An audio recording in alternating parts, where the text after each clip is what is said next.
In San Carlos, California, in the year 2022, just as the summer was coming to a close, several people witnessed the gruesome murder of a woman named Karina Castro. Her slaying was a horrifying spectacle. Her ex-boyfriend, a man named Jose Rafael Solano Landaeta, used a sword to decapitate the woman and hack her to death on a city street in broad daylight. A little over a year later, Solano stood trial for the vicious killing. The following narrative is based on testimony during that trial and on available reporting as of the date that I'm posting this video regarding the brutal murder of Karina Castro. In September of 2022, 32-year-old Rafa Solano was reportedly working as an accountant in Berkeley, California, and living in the city of Hayward, which is just across the San Francisco Bay from the city of San Carlos, where his ex-girlfriend, Karina Castro, lived. Karina was 27 years old then. She was working as a delivery driver for DoorDash and lived in an apartment building on Laurel Street in a unit she shared with her two daughters, aged 7 years and 1 year. Solano was the father of the 1-year-old. The couple moved in together about 3 years prior, and neighbors said they seemed to be a happy couple. But at some point, Rafa moved out, apparently, after the relationship turned toxic. One neighbor says they moved into the neighborhood near Magnolia and Laurel Street about 3 years ago and, quote, seemed like they loved each other. But police tell a very different story. They say there is a history of domestic violence calls and other complaints tied to the home. In those 3 years, the pair had broken up and reunited multiple times. Many of Karina's friends and family knew the relationship to be volatile, abusive, and dysfunctional. She told at least one friend that Solano was a little crazy and jealous, and that the man was very toxic. Karina's father has said that he thought Solano was trouble from day one. I didn't like him from day one. He's been nothing but trouble since the day he came into her life. When she got pregnant by him, my heart dropped. Castro's grandmother noted that Solano was a diagnosed schizophrenic on meds, and he would use that as an excuse for his behavior. He drank excessively, and you're not supposed to do that on those kind of medications. In the fall of 2021, about a year before Karina's death, Solano was arrested and charged with misdemeanor battery due to an altercation with Castro. In April of 2022, just 5 months before she would lose her life, Castro had a restraining order issued against her ex-boyfriend, but continued to interact with him in violation of the order. A few weeks before her slaying, Karina's downstairs neighbor witnessed an interaction between the toxic couple, which seemed quite foreboding in retrospect. It was late at night, and Solano was on the front sidewalk, complaining loudly to a friend about Castro and her expensive tastes. From a balcony above, Castro yelled, "Hey, what are you doing down there?" Solano responded, "Oh, I'm just sharpening my knife," and then chuckled. According to Castro's neighbor, as the evening continued, Solano issued threats on his ex-girlfriend's life. According to the neighbor, Solano and Castro were constantly getting into fights, and there was always drama. The ruckus between them became so common and so disruptive in the otherwise quiet building that many of her neighbors in the building complained to management or called police several times over the course of the year leading up to the vicious bloodletting. Solano and Castro apparently had passionate differences over a range of subjects, including custody of their daughter. Also, Karina was seeing a new guy, and Rafa was apparently not too happy about that. The night before she died, Karina Castro reportedly paced up and down the sidewalk in front of her apartment complex, telling someone on the phone that she felt like she had a target on her back. Also, the night before, she was pacing back and forth in front of the house, like just the night before, and I kind of heard she was talking real loud on her phone, and she said, "Feels like I got a target on my back." She apparently was speaking so loudly that neighbors could hear every word she said, and at least one figured she was talking about her crazy ex. As the workday began on the morning of Thursday, September 8th of 2022, Rafa Solano and Karina Castro resumed their brewing feud. They had a heated argument via social media in which Castro threatened to tell the world that Rafa was a sex offender convicted of a rape involving a minor. Solano responded with emojis of ninjas. Ninjas were warriors and assassins that were active in Japan's feudal period and whose weapon of choice, among others, was the sword. Rafa exchanged messages with other acquaintances that day in which he discussed a video that Karina had posted to her Instagram account. In that video, Karina had apparently accused him of engaging in sex acts with a man. Solano denied the claim and called her a psycho in the messages. In other messages, he said, quote, "I'm not lying. She's looking to get smoked, bro." He said that Castro was, quote, "all bad."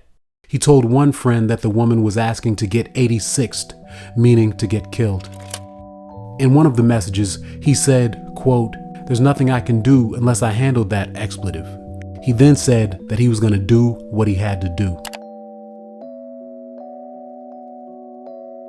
Later that morning, Rafa left work early, went home to Hayward, grabbed his sword, and then drove to Karina's place in San Carlos. There, the pair got into a shouting match on Laurel Street out in front of the building. Numerous witnesses heard or saw the confrontation, the slaying, and the aftermath. The loud argument between the man and woman attracted the attention of 3 women who were walking home from brunch. The women apparently had to walk into the street to avoid the quarreling couple. One of those women has said that she couldn't believe her eyes when she saw Rafa walk back to his car and pull out a sword. She said that it looked like a prop at first glance, but as the man stomped towards Castro, as soon as he was near, he raised the object and struck her once, then again with what turned out to be a sword as the onlookers began to scream. Apparently, Castro ran away from Solano as he swung the sword over and over again. A pool of blood formed on the pavement as he attacked the woman, nearly severing one of her arms. Rafa struck the woman as many as 10 times in the head and neck with the sword. When the attack was over, the woman had been decapitated. One witness recalled that the head was underneath the car. The head was underneath the car and she was laying in the back of the car. Just severed, and then they covered her up. Another man was working from home directly across from Castro's apartment building when he heard loud voices and some screaming outside. The witness watched Solano strike Castro with the sword twice while she was already down on the ground. He knew the first blow was catastrophic. He knew that he had just witnessed a murder. The live-in custodian in the building where Karina lived said he heard screaming, then witnessed a man he recognized to be Solano drive away in a black Honda.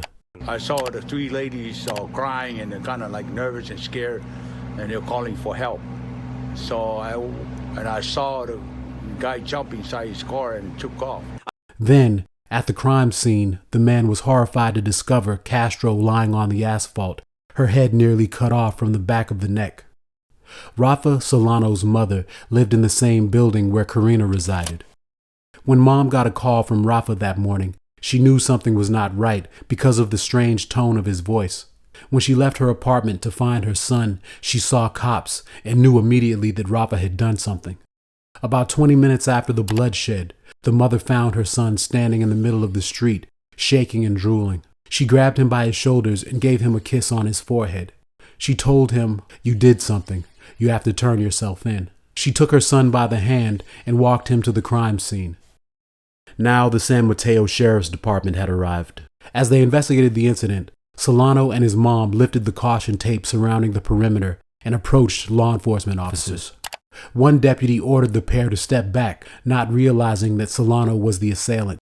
The woman replied, "He's turning himself in." Solano was breathing heavy, sweating, and wearing blood-stained jeans and shoes. He uttered only one sentence before he was handcuffed. He said, quote, "She was trying to kill me. I'm sorry."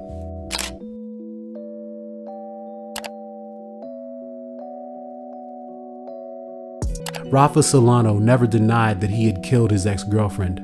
However, just days after he was taken into custody, defense attorneys requested that court proceedings be postponed until Solano underwent a competency evaluation to determine if he was fit to stand trial.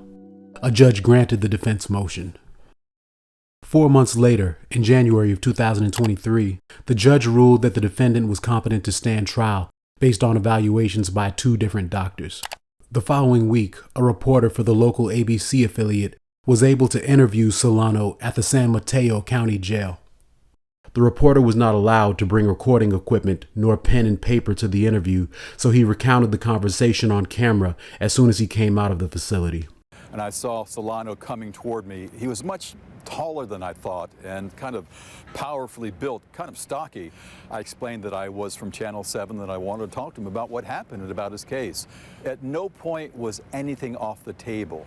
When he started talking about Karina Castro and about their time together and about their daughter, one large tear formed and just trickled down his cheek. Solano told me he saw my interview with Castro's father and grandmother and that he wasn't happy how they described his mental state. He told me he's been living with schizophrenia since his teen years. He insists that Karina Castro told him that she had hired people from East Palo Alto to carry out a hit on him, his mother, and his brother. He says that he went to her apartment that day to try to de-escalate the situation.